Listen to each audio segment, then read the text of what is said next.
what's the world I want to raise my children in, right? I think back to my parents' immigrant history. They uprooted themselves from the only home they've ever known to move to a country halfway around the world to be able to give their children, me and my brother, an opportunity to build better lives. And in a sense, I feel like I'm almost continuing the legacy that my parents set forth, ensuring that my children, the next generation, have a world that's safe to live in, at least that covers the basics of access to clean air and water and beautiful green spaces that are awe-inspiring.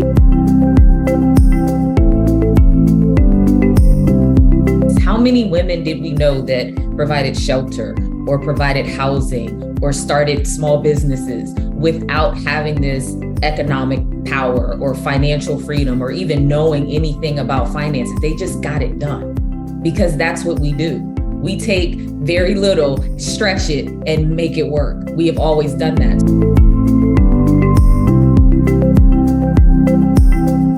Don't feel like you have to come in with all of the stats and all the information and all of, I know this person, I know this person, I know this person. That doesn't matter. Just come there with your heart open, your mind ready, and all of the emotions that you have in you, whether that be sadness or anger or happiness or whatever, and let that fuel you and that get you involved in this movement. And just understand that from a young person's perspective, it's going to take all of us.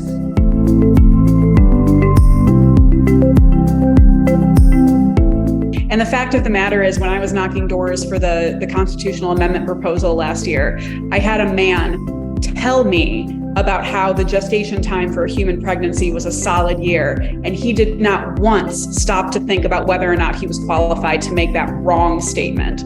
So I worry that we judge ourselves too harshly. And the fact of the matter is, you don't have to be an expert on something for you to advocate with the person whose job it is to represent you.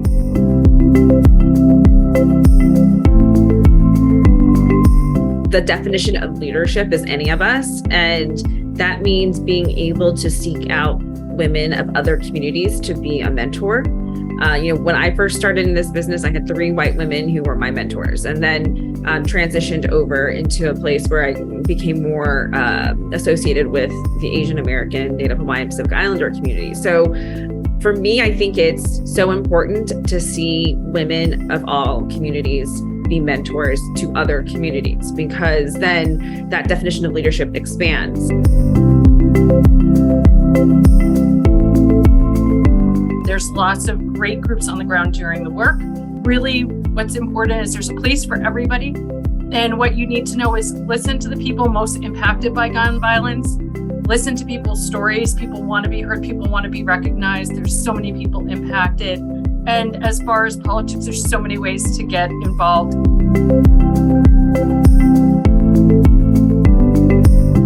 Change only happens when we don't settle.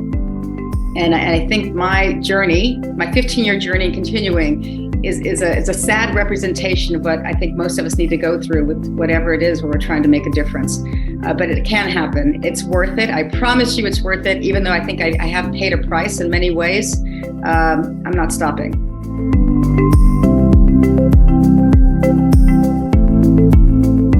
We need imperfect activism. I'm not perfect. Nobody's perfect.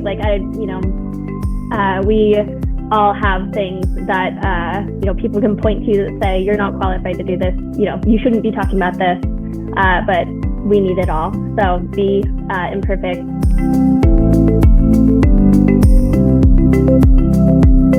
Make some noise. And when I say make some noise, is making sure that you are working together with the campaign to really identify what the issue is and then come up with some solutions and make sure that it's community driven. So it's one thing about going into the community and surveying, saying, hey, what would you like? It's another when they feel like they are part of the process.